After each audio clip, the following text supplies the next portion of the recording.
got on Rolf Öhman for, what is this, number 3 or number 4? 4, I believe.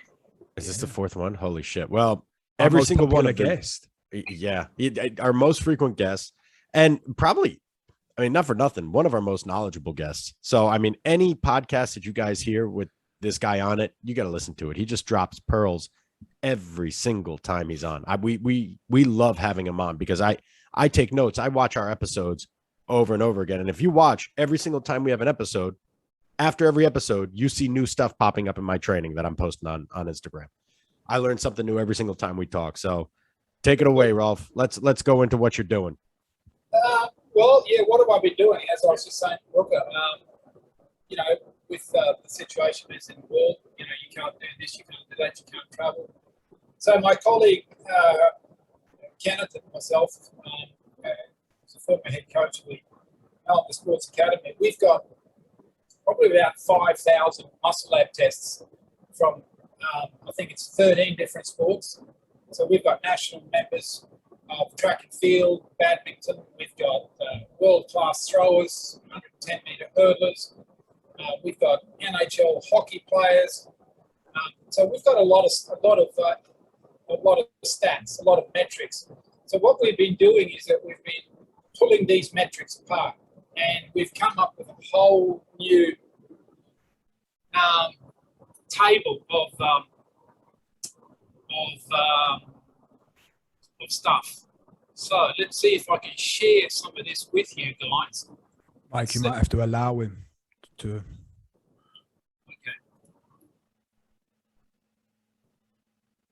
How do we do that? Mike's got to allow me to do something. Are you able to share? Try now. Share screen. Oh, here we go. Right. Let's see. Second window application. Files. Let's see. Let's get my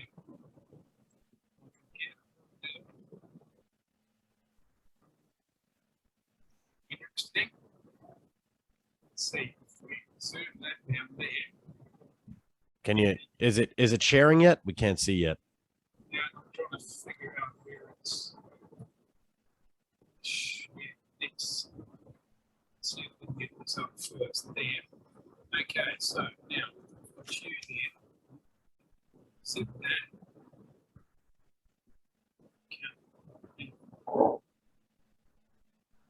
There it is. You got to clear out all the porn. There we go. There we go. All right, perfect. Okay, so this is going to be a mouthful. Now, the definitions of power, force, and what power is and what force is in watts and newton, everybody knows that. Speed is measured in meters per second. Then things get a little bit complicated. Acceleration, how do you define that? Is velocity divided by time is measured in meters per second squared, okay? And then comes the index that we've sort of become the parents of, and that has now grown considerably. So the EA index is, we call it the elasticity acceleration index. How you get that is that you take peak velocity divided by time to peak velocity. And what we've seen is that when you look at EA index and you follow peak velocity, for example, in the eccentric phase, what you're able to do there into what Randy calls the DIS, which is the dynamic isometric strength, which is essentially what's happening in the later parts of the eccentric phase, and it becomes isometric. And the idea of that is that, well, our belief is, and I think there's more and more evidence to support this, is that in the later parts of the eccentric phase, the muscle goes into an isometric situation to store as much elastic energy as possible, so that once you hit that stopping point, it virtually acts like a springboard to get you out of that position. And the amount of DIS that athletes have is quite considerably different. We've seen guys, for example, in China, trainer that have got virtually no DIS, and then you've got guys like Sue, who's got enormous amounts of DIS. That's why he's able to do what he can do. So the EA index, actually, when you look at peak velocity eccentrically, which is then what's called EA, let's see, where is EA peak velocity and EA AVN, is looking at the acceleration, the deacceleration, and the eccentric phase. And that is also an indicator of how much stiffness you have in that muscle. So if we're talking about muscle stiffness, for example, doing rebound jumps, sprinters who need muscle stiffness as the support phase once they hit the ground, that figure that we get out of the EA index is a great indicator of stiffness.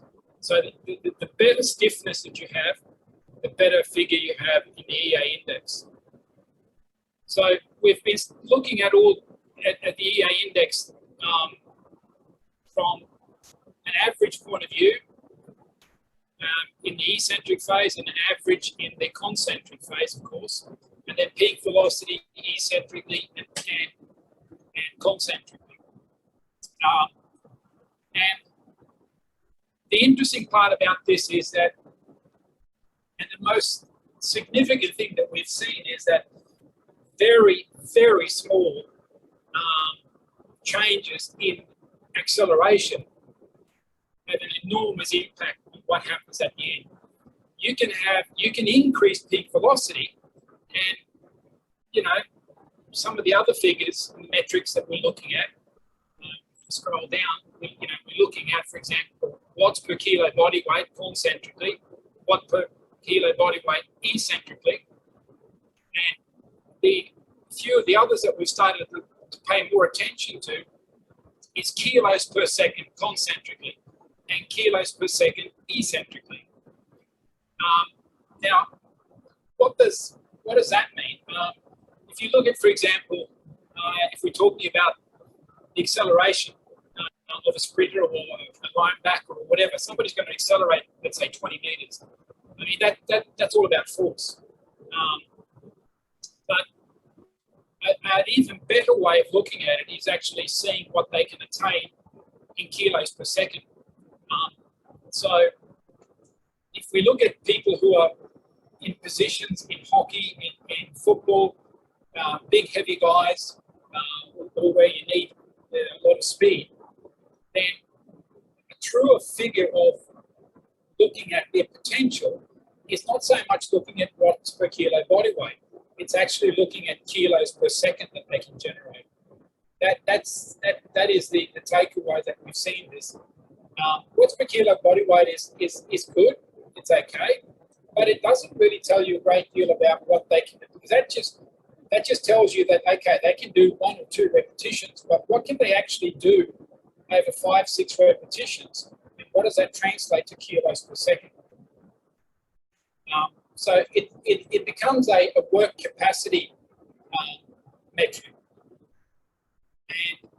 And I'll show you in a minute another study that we've done where we've looked at how incredibly small increases in these metrics and what that means for how many watts you're producing and so forth at the end of the end result. And the factor that is absolutely the one that is most critical is acceleration. It doesn't matter what we do, how we fiddle around with these figures and dissect them. Once you look at acceleration, that's the one it's the be and all of the whole discussion. If you can accelerate, that's all there is to it. So are you looking at this with just sprinting, or is this also with like jump squats, or what exercises are you actually using to measure? We've looked at them with hand cleans. We've looked at them at hex bar jumps, squat jumps with loading, bench presses, lat pull downs.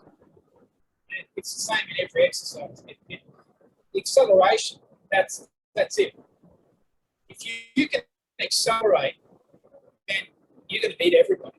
That's all there is to it. So in other words, if we're looking at power athletes, fast power athletes, then we should be worried about one thing, and that is what Randy's been saying for 30 years. It's velocity. And the velocity metric that is most critical is acceleration. Because you can have guys that can accelerate linearly, and they'll reach a nice high number over here. But then you've got another guy whose acceleration curve is virtually vertical. So he's going to reach the same. They might reach the same top end as far as how many watts they're producing and as far as peak numbers and watts per kilo body weight. But one is going to reach it way over here to the left. One's going to do it to the right. So which one of these guys is the guy that I'd like to have to break a line in football, if it's rugby or if it's the NFL?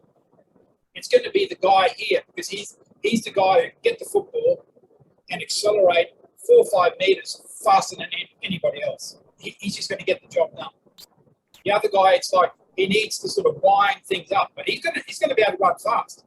So that might be a guy that, for example, could be one of the wide receiver, for example. There, it's sure acceleration is important, but it's top end speed if you're a wide receiver. But if you're in the pack, if you're playing rugby league, the guys who are playing in the centres, I mean, they need to be able to accelerate and break the line. And their acceleration is the whole thing of the game. If you can out-accelerate, that's it. So all of these metrics that we've been looking at, and now there's been all this blah, blah, blah, blah on the internet about impulse, which is, if you look at impulse concentrically, it's force times time concentrically measured in newtons per second. Now, what is impulse? I mean, it's such a vague, it's a few guys who've sort of made sense out of it, but it's become sort of a fad word, like impulse. We're doing impulse. Okay, but the impulse is related to time. So, as I said before, time, you want that to be short as possible. So impulse, what impulse? There's an impulse over 350 milliseconds, an impulse over 250 milliseconds. So you need to be exactly specific when you're looking at impulse. What exactly is the impulse that you're looking at? Because just pulling out a number and saying it's impulse, but where on that line that you've just done is the impulse? Is it here? Is it here? Is it here? Is it here? You don't know. So you either get a high number or a low number, but it's an average of that what's transpired. So it doesn't really tell you a great deal. So I'm a bit sort of confused as to why all of a sudden people have got this idea about impulse. As soon as you do anything in the concentric phase, even in the eccentric phase, you do a drop squat or a bench, it's an impulse. So I don't get it.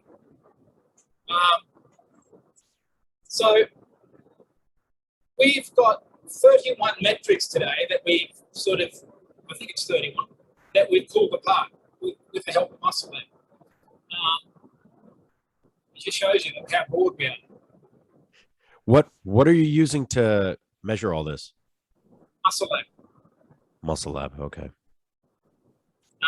And the reason is because it's got time to peak velocity, and that is, it's an indicator of rate of force development, and it's one of our go-to measurements when it comes to what's happening.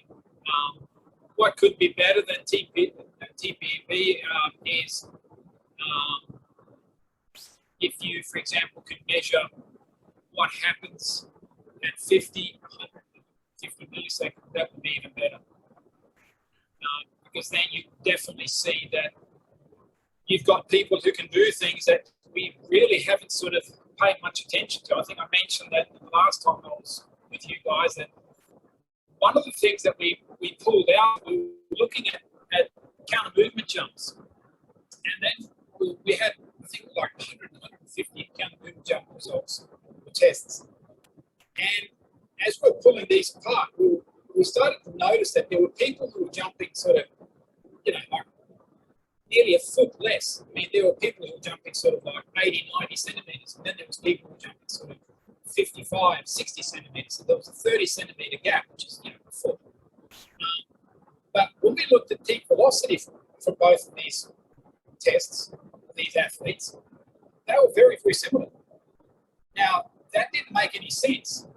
So then when we started looking at it and asking the system to draw us out a curve, well, the curve on the guy who was doing the higher, but only slightly, peak velocity, he was doing it over here.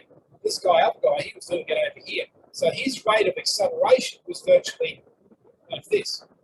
So all of a sudden, we've seen that there are people who do vertical jumps and they don't jump very high at all. But if we were to look deeper and use some technology there, we would very quickly see that some of these guys are out accelerating these monsters who are jumping, like 36 inches by a country mile. Now, that's the talent that we need. They're the guys who are going to be able to run real fast. So the guys with the least amount, because I mean, I have guys that jump 36. I mean, I'm one of them, 36, 37 inches, and I'm a big load guy. Like I have to, I'm a big load guy. I have to, I have to squat down deep to jump up real high. And a couple of my friends the same way, but I mean, I remember I trained Antonio Cromartie, and Cromartie squatted down maybe like a fucking inch or two and just boing, jumped up like 44 inches.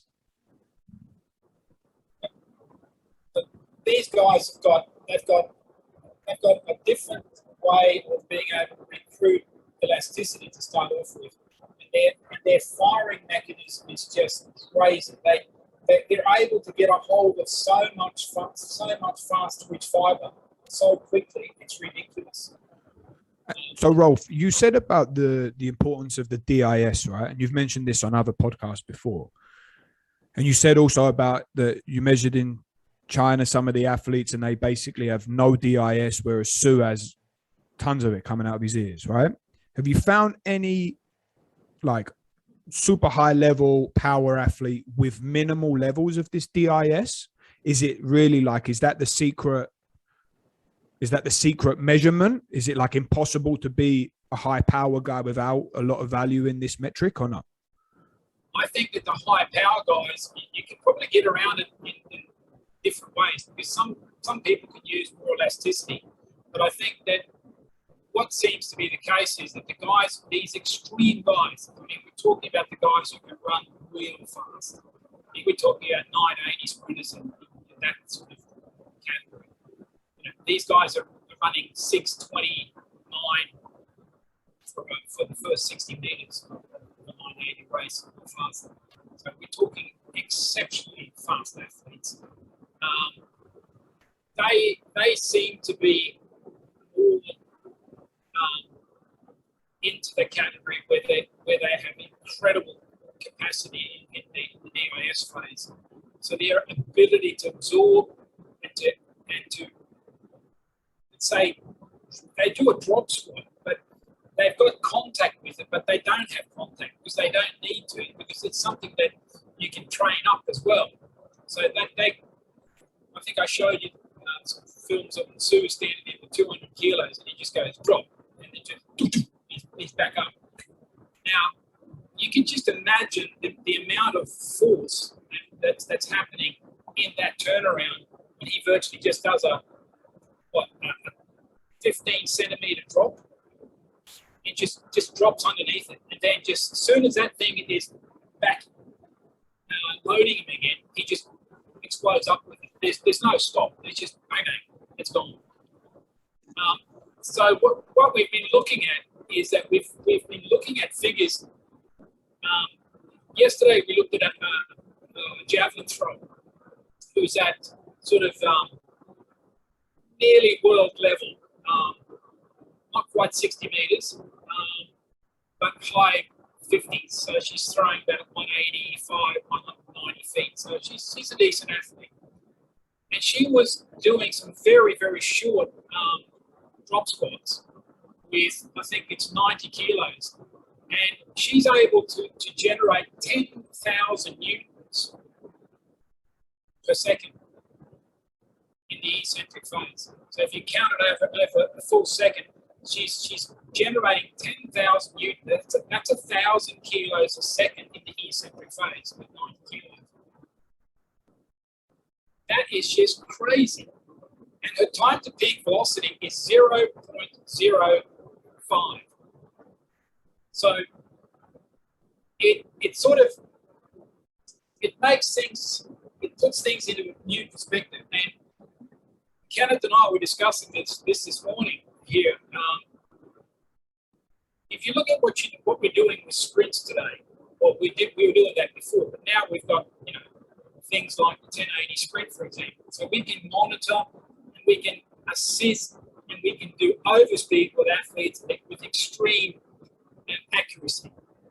So what is overspeed? If we talk about pure overspeed, not assisted, because assisted sprints means that we want to run more repetitions at a very high level, and we're helping the athlete so he doesn't have to accelerate as hard. So rather than he can only do, let's say, 4 repetitions at a flying 30, he can do 6 or 7 because we're assisting him. Now, overspeed, which means if he's able to run 11 meters per second, we're going to run him at 11.2, 11.3, 11.4, and as fast as we can, as long as he stays positive. In other words, that he's not breaking into the ground, he's actually positive, so he's still able to reposition at that speed, because that is what is the limiting factor, is the amount of how fast you can reposition. So what is that type of training? It's neural. That's what we're trying to do. We're actually doing neural training, opening up neural pathways.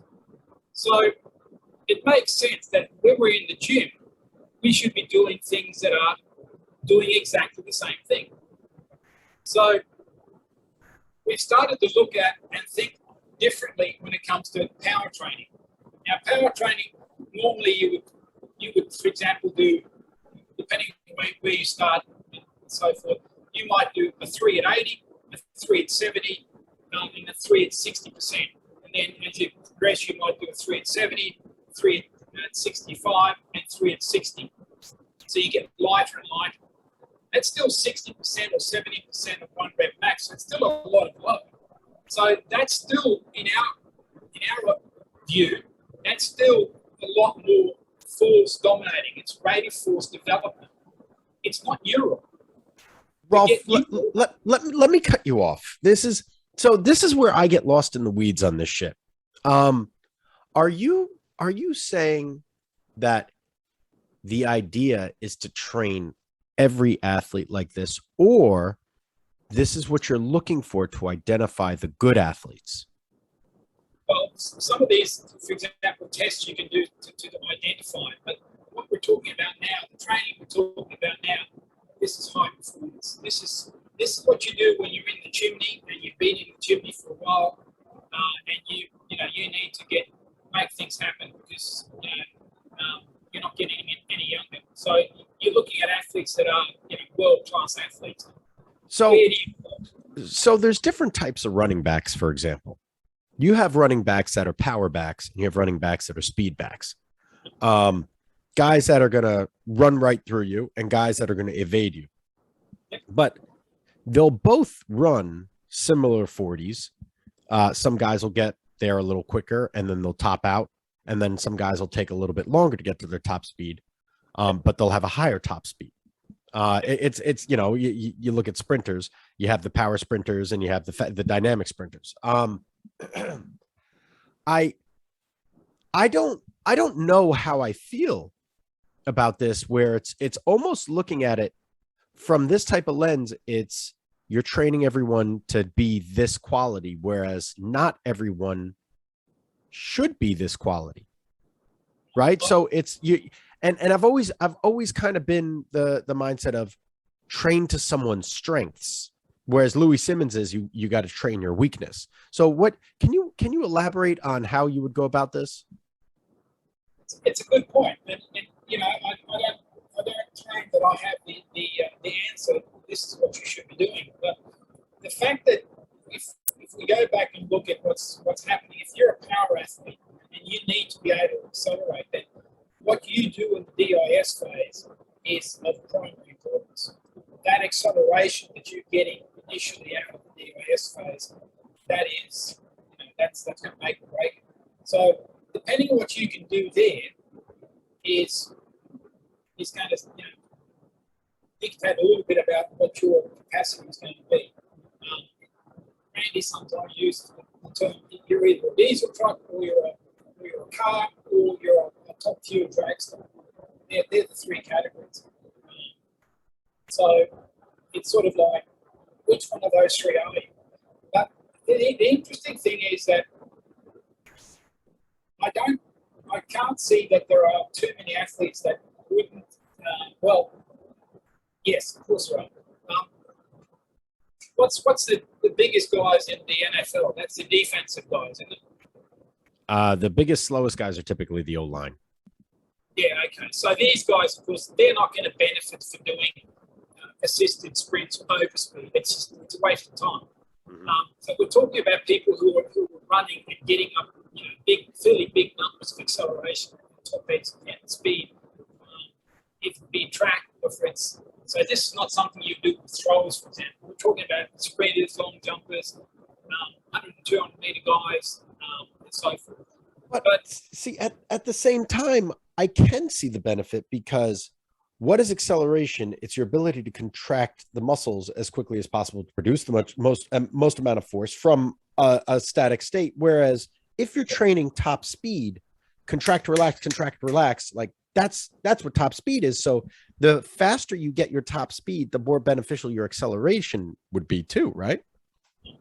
Yeah, I mean that's where I'm thinking as well. Because if you're a big defense guy, sure you're not going to be running fast, but if you've got this capacity as well, you're going to be able to hit that guy when you get to him after a meter and a half or whatever. You're going to be able to give him, you know, a hit that he's probably going to, you know, fall on his underfoot. Because of the fact that you're so explosive, it's just you're able to generate so much so quickly. So when you come out of that position, that deep position, and they snap the ball, you know, the guy who comes at you, he's just going to get flattened if you've got that sort of capacity. So the question is, as I said, in track we do overspeed with running because that's what they do. But do we actually do? My point is, do we actually do overspeed neural work in the gym? No. That's the crunch line. We don't. And the thing that sort of dawned upon us is that to do that, you need to do extremely short, for example, drop squats, where if you do a normal, let's say, drop squat, and you're still, you know, doing good numbers, you might have a time to peak velocity figure of 010, 012, 014, 110, 120, 130 milliseconds, which is fast. Considering that when we talk about, for example, doing a test, the ground contact time test, you're standing on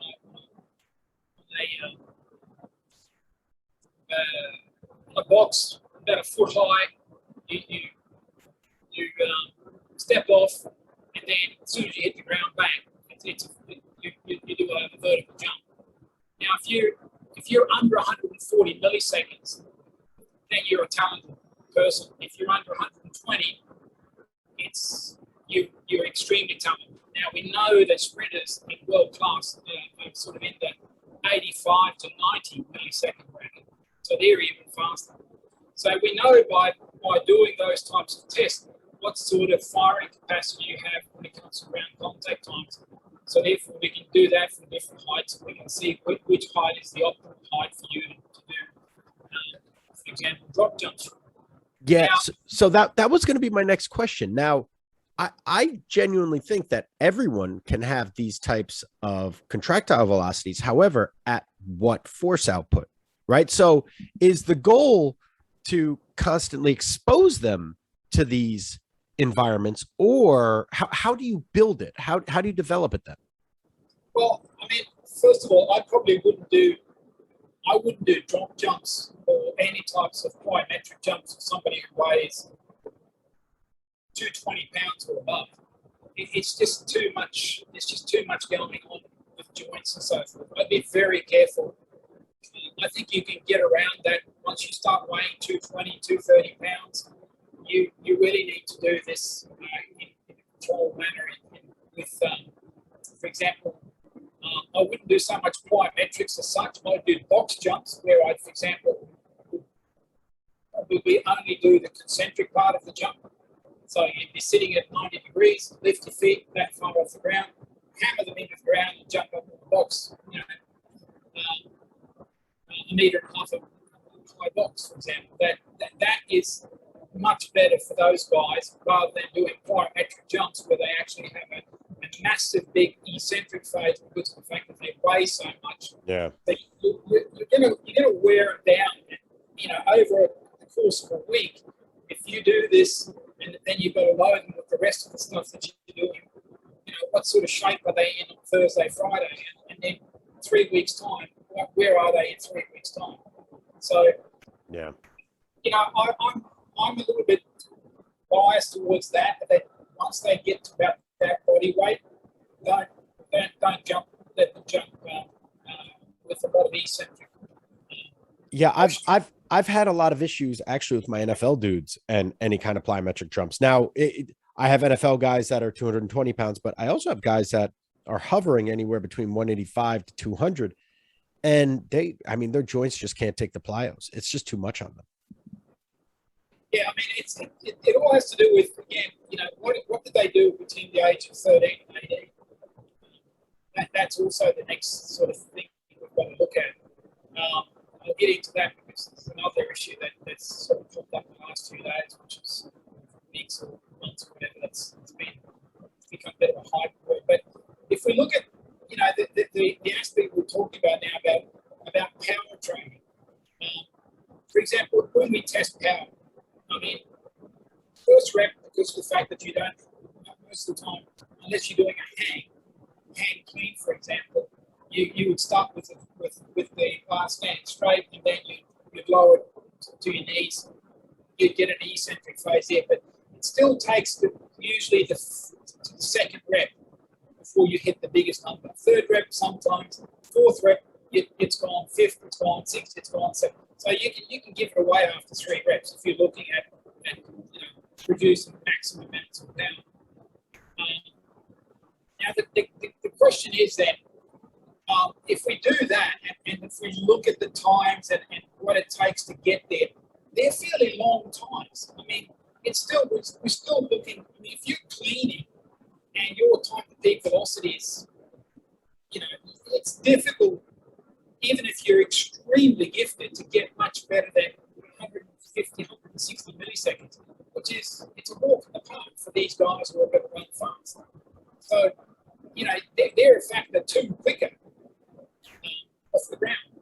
So, in other words, I think that we've got to think about neural training in the gym. In other words, don't be frightened of actually doing things that are, for example, one aspect of doing this is unloaded jumps. So you get a couple of bands up on your squat rack, and then you use the bands to deload you, so that way you get off the ground quicker. Now, I've used that, and usually what happens is after about 3 or 4 sessions, my guys will top out. They will reach the best they can jump at that stage after 3 or 4 sessions of unloaded jump, because they're just so new. It's just bang, bang, bang. And if we look at times that we're getting at ground contact, if I put my force plate down, it's now all of a sudden we're sort of down to, from 140 down to about 100 milliseconds. So we're actually now we're getting to that stage where, right, now we're getting the contact times and the coupling times that we're doing actually when we're running at max velocity. So I think we need to think more in the sense that, and this, I started thinking about this a few weeks ago. We're discussing Kenneth and I, because as you know, I work with accumulation and intensification phases. So when I thought about it, it just sort of clicked on me that that sort of approach is really perfect for this, because I can accumulate and then I intensify, accumulate again, and then the next intensification period, with perhaps a week's deloading, would be a neural intensification. So in other words, the loading would be very low, but velocities extremely high.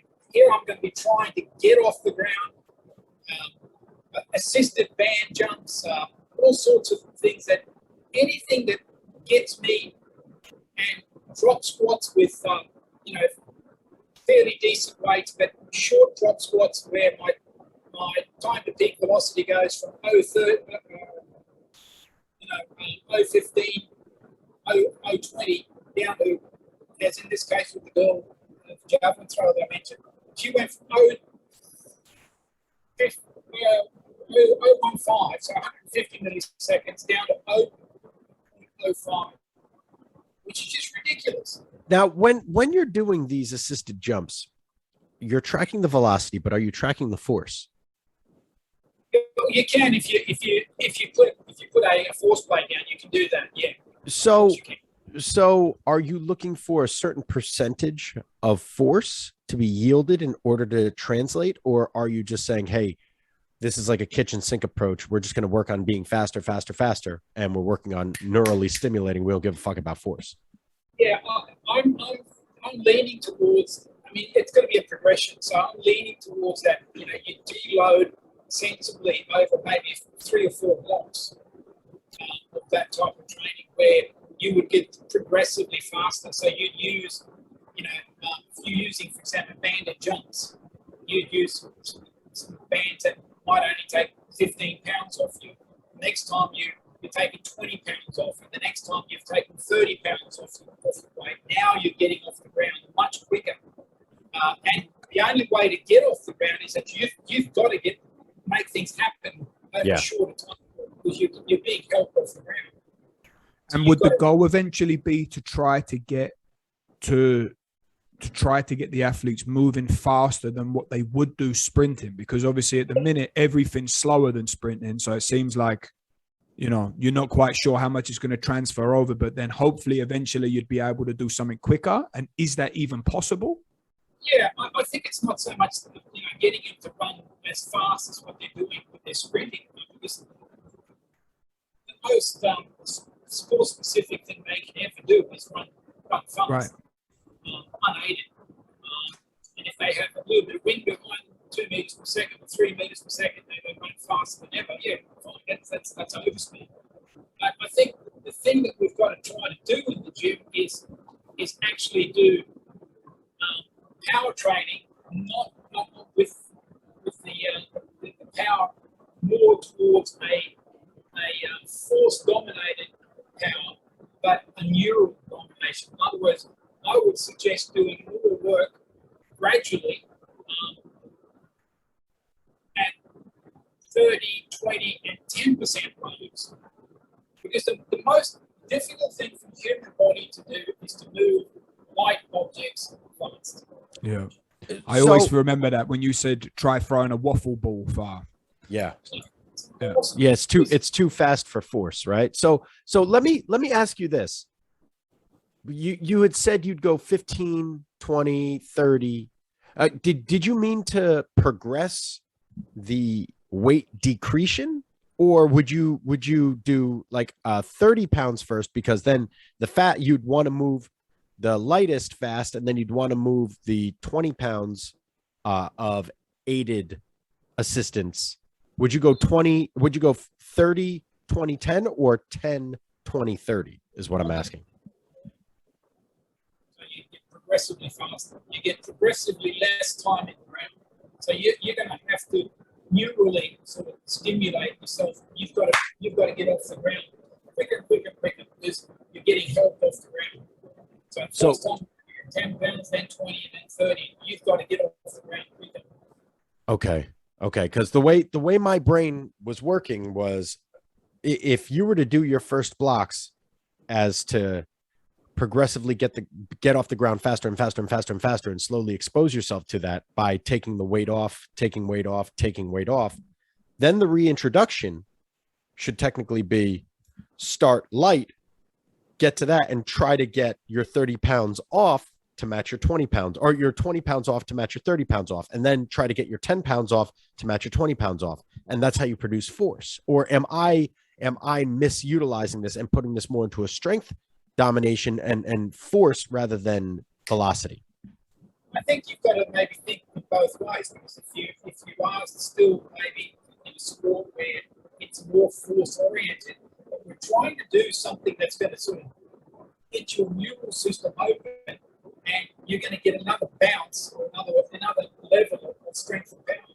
Because that's what I think will happen. Because if you can recruit more, you're going to be able to recruit. You're going to be able to produce more power. That's all it is. Now, to give you an idea of how this works, we tested a guy in Sweden here about 15 years ago, and he's done 330 kilos of the bench press. Okay. Holy shit. So this is a guy who was competing at the absolute pinnacle of powerlifting in the bench press. And we tested him against a World Class Discus Thrower, and we started at 50 kilos, and then we went 50, 70, 90, 110, 130, 150, 170, 190, 210, all the way up. And we did this. We had to break it up because there were so many lifts to do. And what became apparent was that, of course, at 50, 70, 90, 110, 130, 150, 170, the discus throw absolutely destroyed him. There was no comparison. The incredible thing was, and this is the point that we wanted to make with this, is that adaptation. Here's a guy who wants to bench press, and he's bench press 330, I think is his PB. So what's that? 100 is 220, so you're looking at 660. You're looking at nearly 700 pound bench press. So this guy, I mean, his eccentric phase, we could go out and make a cup of tea and come back and then go back out and make some scones, and he's still going down. You know, we sort of thought that, you know, what's going on? Is he going to start moving? He was moving. It's a 727 pound bench press, by the way. Yeah, 727. So this guy, his eccentric phase is just, it's super cold. Stops at his chest, and then it goes back to exactly the same way. So here's a guy who does time under tension, year in, year out, session in, session out. What does that mean as far as him recruiting at lower weights? Now, normally you would think that for him, 170 kilos, which is virtually 50%, he should be able to get some, you know, make some things happen at 50% load. So you think, okay, at 100 kilos, now we're talking 30% load. Shit, I mean, you know, you and I, we can get 30% of 1 rep max. We can make that move. We get it. Nothing happens. So you can see that the adaptation is complete, because powerlifting has nothing to do with rate of force development. It's about being able to exert force over a long period of time. So power development is non-existent. But then if you look at, because of, I mean, it becomes sort of crazy, but because of the fact that once we, you know, I think we tested him all the way up to 300 kilos. Now, if you look at the eccentric capacity he had, you would think, oh, 300 kilos, you know, his ER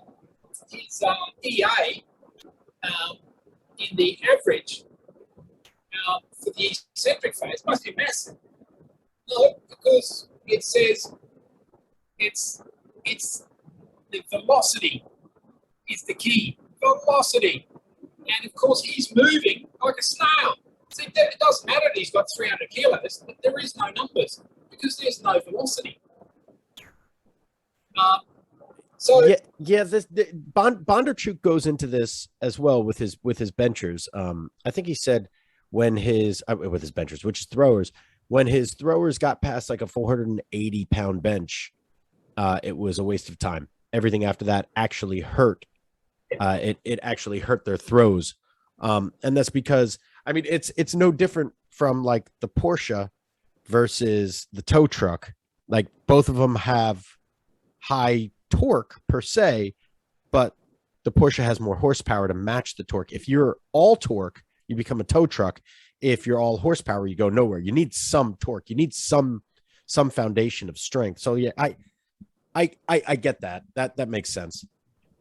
But I think that the thing that's got us sort of thinking about, what are we doing in the gym is that when we still train power, it's still force dominated. Because it's very seldom that we get under 50% of load. Very seldom. So even with 50% load, it's I would say that you're still just to the left of being force dominated. So then, Rolf, what's your cutoff then? So if you're measuring, let's say, those band assisted jumps, and you're tracking, and when are you calling it a day? Is it when they're moving, when their fatigue levels 10%, 20%? Well, because of the fact that you can monitor with the equipment that you've got these days, you can monitor fatigue very quickly. It doesn't really matter if they're band assisted. You'll get a few more repetitions out because it's band assisted. So rather than sort of being able to do maybe 2 or 3 reps with big numbers, you'll be able to do 5, maybe 6 reps, depending on how much you unload them. So if you only deload them, let's say 10 pounds of their body weight, then they won't be able to do too many repetitions because there's not a great deal of difference. But if you deload them to 30 pounds, they weigh 200, they're jumping 70. Of course, they're going to do more repetitions. Rolf, so is that what you would do then? Rolf, can you get a little closer to the microphone, to the computer when you speak?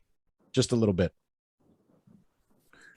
So is that what you would do then? Would you load them to sort of the heaviest they can do whilst keeping this certain metric in the boundaries that you want? And then as they fatigue, you're sort of giving them a little bit more assistance so that you're just trying to get the total amount of volume sort of at this high speed. Is that how you're progressing throughout the session, let's say? Well, and then everything just gets heavier and slower as you go on? Yeah, both yes and no. That method that you described, that works extremely well. But now comes the big but. In 2012, we had a 110-meter hurdler who was world class. He made the European final for 110 hurdles. What we tried to do in using the 1080 quantum was we wanted to keep his power levels at a high. Because normally over the summer, they will drop power, and then normally the results will climb because they're doing more specific work, they're competing and so forth. So their power numbers will drop off. So we wanted to see if we could do something with the 1080 quantum that would keep those big power numbers that he had when he went into the competition period. If we could keep that throughout the whole season. And we did. But now comes the big but. There had been no transition with technical aspects with this as well. So what happened was that he lost his timing. Now, 110-meter hurdling is a very, very technical event. So the fact that normally he would settle into being able to produce less power, but at a faster rate of speed. Now all of a sudden he had more force that he could move faster, and that changed timing. So it messed him up totally. And that was a major sort of wake-up call for us, where we realised that, you know, every athlete, depending on where they are, have a ceiling where this is the amount of force and amount of power that they can generate and utilise. So in other words, if I go a little bit more, is that good? Yeah. Well, I mean, let's say an event, for example, like NFL, or maybe even ice hockey, where there's no barriers there that you've got to coordinate, and you're moving your legs at such great velocities and ground contact times, where here you've just got to move straight ahead, grab a ball, bang, and away you go. You might be able to, that might be better for events of that nature. But if you've got a very, very technical event, then the lesson that we learned is that's what I said before. That's why you need to get this progression. So if you're going to deload somebody and do what I would call neural strength training at extremely high velocities, you would need to get that into a period where you're actually virtually at peak speed. In other words, you're doing that in the pre-competition and the competition period. In my view, you'd have no use for it over in general preparation for example. So it's a transition of getting you to a level where you're able to generate extremely high forces extremely quickly. Now, do you utilize this neural stimulation pre-sprinting or post? We fiddle around with a few different things. For example, there's a Dutch sprint coach called Henk Kleinhoff. Now, Henk started with Professor Bosco. They use vibration technology. So you stand on a vibration platform, and they would neurally stimulate muscle fiber. So if you stand, for example, on a vibrating platform that has an amplitude of about a millimeter at 1.5 millimeters, 1.2 millimeters, and at 30 hertz, 32 hertz, it means that the muscle is contracting at 32 times a second. So it just stimulates it extremely quickly. So that's faster than what you're doing when you're running. But Henk was doing this with his sprinters, so they would warm up and neurally get ready for block starts and acceleration sessions by standing on a vibration platform at different frequencies, hertz, to stimulate the neural system. So, unfortunately, what happened was PowerPoint got into the market, and of course, you know, the longer you stood there and then you felt the burn and everything else, and it was like you're going to get weight loss and it's going to treat cancer and psoriasis and God knows what. It just became a farce. So what happened was everybody just dropped it, which I thought, I mean, I have a vibration platform here at home. I've been using it for many, many years. On and off with athletes. And my son was home here during the summer. He's a goalkeeper in England. And does it work? Oh, yeah, because we can warm up and do a vertical jump. Then next session we warm up, but we do a couple of 5 and 10 second bouts of vibration, and then we do a vertical jump, and he jumps up. Yeah. One of my buddies, Aaron Wellman, actually told me about this. He said, he goes, I don't fucking tell anyone this, but so I'll mention on the podcast. But he says he told me a story about someone that did nothing but vibration training for 4 to 6 weeks for combine prep, and everyone's verts went up like 4 to 6 inches, and it was still higher than all the people that did all like the training. Like it was, he said the vibration training, when done properly, he says it gives you results that I can't even tell people about because they think I'm fucking crazy. We've seen the same thing, and because of the fact that it was sort of like whole thing just fell out because of the stupidity that was going on in the gym business. Yeah. Yeah. And I say this too. I like vibration personally. I like vibration better than the impact guns for fascial release, for any kind of muscular release, because the impact, it's like an external stimuli. It acts as like an assault on the body, whereas the vibration allows the muscles to actually relax. We need contraction. My son, for example, he's got extremely tight hamstrings naturally, so he has a lot of, he's able to generate a lot of force in his posterior chain. Can you come closer to the computer again? Oh, sorry. Yeah, so he's able to generate a lot of elasticity and power in his posterior chain because he's very, his hamstrings are naturally tight. That's what we see with sprinters as well. I mean, their tendons are, Achilles tendons are, if you look at a sprinter, you don't see very many sprinters that are very, very supple in their Achilles tendons, for example. But they're a bit stiffer because they have the ability to absorb and to utilize elasticity better than other people. That's one of the things that we see with people who are very fast is that they're stiffer in the posterior chain, which gives them an advantage when it comes to explosive movements and vertical jumps. Do you think that the vibration will increase suppleness or increase stiffness? No, it's a good question. If I again look at what I've done with it for many years, it's definitely increased your range of motion. Your mobility will increase and quite dramatically. I mean, I've seen people that have extremely tight hamstrings, and we've used vibration training a few sessions, and it's been astounding how much of a difference.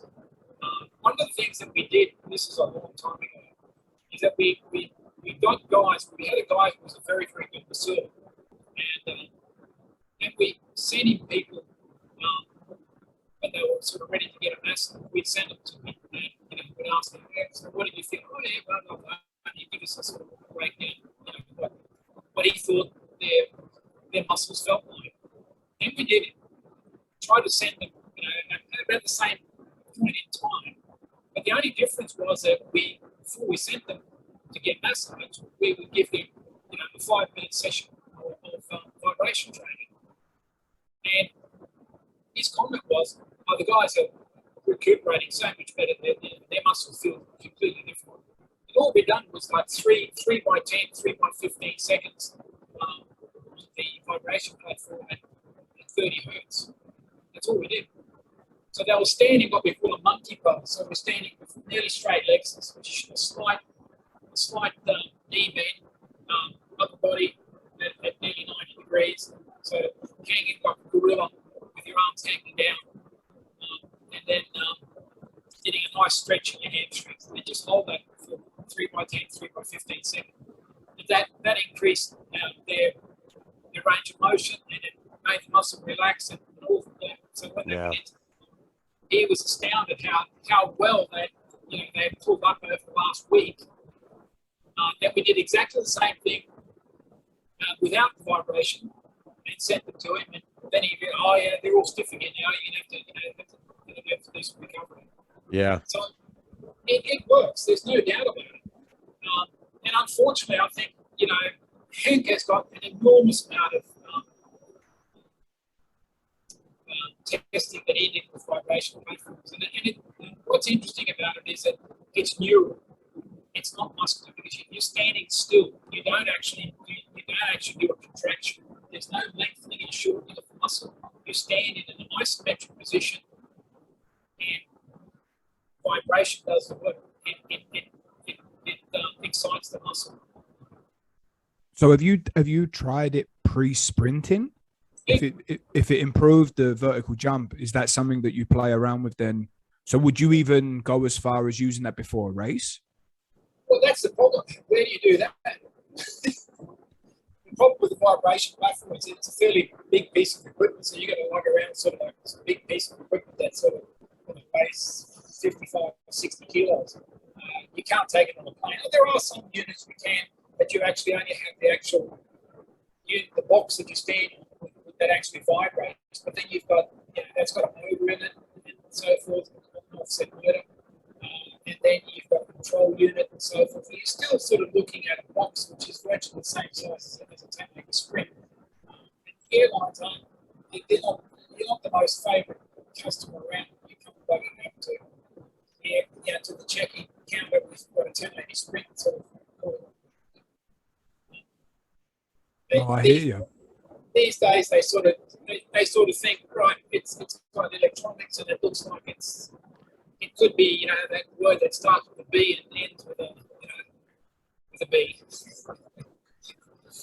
I hear you. Didn't you tell me years ago that, and I mean, I could be making this completely up, but didn't you tell me years ago that you used to run a women's only fitness center or something like this, and you had different rooms where the system was that people would enter one room, be in there for 10, 15 minutes, then go into the next room, go into the next room, go into the next room. And you also used vibration training inside that system. Is that correct? Yeah. To get, for example, my category was that nobody was looking after women 55 and up, 50 and up. None of the gyms wanted those clientele. They all just wanted young people, all the hipsters and that. So I decided that they're a demographic group that most of them are professional. Their life situation is in order. They've usually have a bit of extra money to spend. They want to look after themselves. So a lot of them didn't have any background in training. So how do you introduce them to the gym when a lot of them, as soon as they got into the gym, a lot of them had, for example, they had a lot of misconceptions about, as soon as you start lifting weights, I'm going to blow up, I'm going to get muscles, I'm going to put on weight. There's all sorts of, the drill, Mike, so do you. So vibration training was sort of like, it wasn't sort of scary, it was dead easy. And they actually could feel after 5-6 sessions of vibration training, 20-minute session where you work through the whole body, they could actually feel that things had happened. And that made the transition to get them out of the vibration gym into the circuit gym much easier. It was so easy to get them from point A to point B rather than introducing point B, which was circuit training, which we knew was, it's one of the best ways to get people fit, and for the general population, it's probably the best way. That was, so I used vibration, so I had, I think, 8 or 9 vibration machines. Oh, shit. And that was super successful. I mean, I was fully booked 3-4 days a week. I was fully booked from 8 o'clock in the morning to 8 o'clock at night, every half an hour session. So you booked a half an hour session, or for example, you could start by, once you've had gone sort of level, sort of intermediate level, you would do a 20-minute session of vibration training. Then you would have a 10-minute break, then you'd go into the gym and you'd do a circuit session at 20 minutes. So the complete training session that you're actually working was 40 minutes. So that way, we were booking in half-hour slots. So we did not have a half-hour booking. About 4 days a week, we didn't have a half-hour booking anywhere between 8 and 20. Imagine where that'd be now, mate. If you would have kept that up, you could forget about China. That might be worth a few bob now. The thing is the whole business dropped out because of the fact that power plants started bastardizing vibration training. I mean, I sent my wife along. There was a centre that opened up not far from people, and my wife went along. She's pretty fit. Went there, and I think they were doing things that you don't do. You don't sit on a vibration platform, for example. You've got to stand. You don't stand upright, so sort of locking knees. You've got to have the muscle's got to be. So you've got to have the joints have got to bend so that the muscles are actually stretched. That's when you use vibration training. So they were sitting on it, and they were just doing stupid amounts. For example, 30 hertz. If we look at, I did a lot of testing on EMG. It's very, very easy to see what happens with vibration training if you connect them up to EMG. You can increase the frequency, and then the EMG climbs and climbs and climbs, and then all of a sudden it just goes, whoa, because you've reached the ceiling for that person can tolerate as far as how many hertz per second. So most people are sort of in that 26 to 30 hertz. That's where 90% of the population. Elite athletes, you can use 32 to 35, 36. Huh. Power play, it starts at 30 hertz. Yeah. At 50 hertz. And of course, what they were doing was, because the more is better. So Yeah. when you know the ladies had been there for their first 2 or 3 sessions, they'd be up at 40 hertz, and of course, it just feels like somebody's trying to press you through the ground. And if you go to 45 and 50 hertz, which I've tried myself, it's virtually like somebody jumps on you on top of your back. It is absolutely just ridiculous. And this is what they were doing. They were doing 20, 30-minute sessions at 50 hertz. And there'd be some stupid instructor there screaming, can you feel the burn? Can you feel the calories being burned off? That was the end of vibration training. Yeah. So, I mean, I was actually helping Free Motion with vibration platforms. That's how I got in with them. Okay. Rolf, unfortunately, mate, we need to wrap this one up. Mike's got to go work. Okay. But thank you as always. Okay. Go on. Did you have something you wanted to say? Go on. The other topic that I wanted to touch on today was that if you've been looking on internet, there's been a lot of talk about offset training. Okay, I've not heard of that. Well, offset training is virtually, let's say you're doing a squat. So you've got a band, you can use bands, and you've got a band attached to your right, and so that you step into the position you want to stand with, which means now that the band is stretched. So when you do your squat, you're being laterally pulled to the right. So Okay. you've got to stabilize yourself. Yes. Right. And this has become a big craze, and everybody's going simply faster. Made a couple of articles in the last week about how important it is to do offset training for athletes that are doing, for example, team sports. So that means hockey, football, tennis, basketball, on court and on field, where you're changing direction. And that is that they feel that is the sort of the missing number, that you're not getting that transfer from the gym because you're only working vertically to the field where you're having forces moving you laterally as well as on the horizontal plane. Yeah. It makes sense. But I posted, just to sort of get in there, I posted some articles or some pictures, I think it was. Melbourne Sports Academy, we were doing this with 1080 Quantum in 2010. That's 12 years ago. And it works very, very well. We had athletes, for example, doing snatches with 40 kilos, maybe 50% of 1 rep max, with a belt around them, the machine behind them, and it'd be pulling with 5-6 kilos, just enough to get them, sort of in an unstable environment.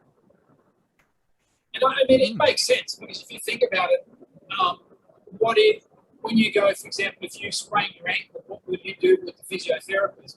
Well, they'll get you first in a stable position, and then once the structures are well enough, they'll introduce a thick mat or cushion that has a bit of give in it. So now we want to get you to move, and you do squats and you move around on that pad, and your foot's now able to move, so that proprioception that we're looking for is starting to train.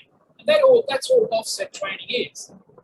So it might be new in mainstream, but it's definitely not new as an occurrence. The Russians were doing that a long time ago. We've been doing it with the quantum since 2010, because of the fact that we can now get figures on how much is happening in the horizontal plane or vertical plane, because we've got a system that gives us figures on what's happening as far as the resistance is moving on the horizontal plane. So before that, we were using bands, we were using pulleys and other types of weight-bearing equipment that would give us some sort of a resistance. But I think the thing that got me a little bit with the article is that it's sort of being now dubbed as being sort of, this is what you've got to do at the high performance stage. And my feeling is maybe not. When you should be doing that training is should be doing through different types of circuits and stuff when you between the ages of 13 to 18. That's when you lay the foundations for that. So when you get to 18, 19, you're starting to do results that what we call in the chimney. Now we've built the wall, put the house together. Now we're going up the chimney. That's high performance. When we get to that stage, and I told you guys about this, I had athletes in China that were thrown at me at the national team level that had never lifted. I mean, if they did a squat or a lunge, their knee stability was non-existent. They'd be all over the place. I mean, you were just waiting for the wheels to fall off. Now, how do you load somebody like that? Because the problem is, I can load him, but the problem is then that the outside resistance that I can load him safely with is so low. Yeah. And this guy is so gifted that it's not going to give any adaptation except for coordination. So I'll get the guy coordinated, yes, and this is the big but. Is that what you're after if you start doing that at the elite stage? Is it coordination? Hell, if these athletes are operating in their given sports at elite level, of course they're coordinated. Otherwise they wouldn't be doing what they're doing. The idea of this training is to give you the toolbox to be able to do other exercises with very high level of technical proficiency and stability. Yeah. So that you're not, if you're doing exercises, you can hold the knee position, you can jump and land and stick the landing, for example, instead of, you're all over the place. So it is a inter and intramuscular coordination. That is training. That is what offset training is. It's the coordination between muscles, within a muscle, and within muscle groups. And it should be treated as such. And I don't see it as being sort of like, a silver bullet that's going to fix all of a sudden, everybody, because that's going to, I can guarantee it, it's going to happen. There's going to be some clowns out there that they're going to start doing offset training, and they're going to say, "Oh, look at this! We introduced offset training, and now he's playing in the NFL, the NHL, whatever." There probably already is, Rolf. They probably knowing the internet, it's probably already done. Well, and not just that too. I mean, offset training. We've been doing single arm fucking farmers walks for decades. Right. You know what I mean? Like everyone wants to talk about like how this stuff is incredible, but it's, I mean, sure, whatever. It's fucking training. It's baseline, GPP shit. It's nothing that you do with high force. It's nothing that you do. It decreases stability. Anything that decreases stability is going to decrease force output, increase proprioception, which is fine. But I mean, that's all it's fucking there for. And what to me, sure, whatever. fucking add it in, but just don't be a dickhead with it and understand that it's not main and it's supplementary, right? Yeah, fully agree. Fully agree. Lovely. All right, guys. Rolf, thank you so much as always, mate. We're going to get you back on for round 5. Yeah, I want to do that soon because I didn't even get to some of the shit that I wanted to ask you about. We went right into all this and it was fucking great. I still want to dive deep in, so we're gonna have you guys be prepped. We're gonna have Rolf on again real soon. Yeah, what we could do then is I've got the whole training plan and exercises and all the improvements before and after of a NHL play. Cool. Well, shit, maybe you put that in a product and you fucking sell it and then we talk about it first. Yeah. Maybe we do that and we make you some fucking money because that's something worth buying. I'd buy that from you. Yeah. All right, Rolf. We'll talk soon, brother. Thank you, mate. Thank you. Always a pleasure. Yeah. And I must ask, just curiosity, there are no barbershops where you guys live?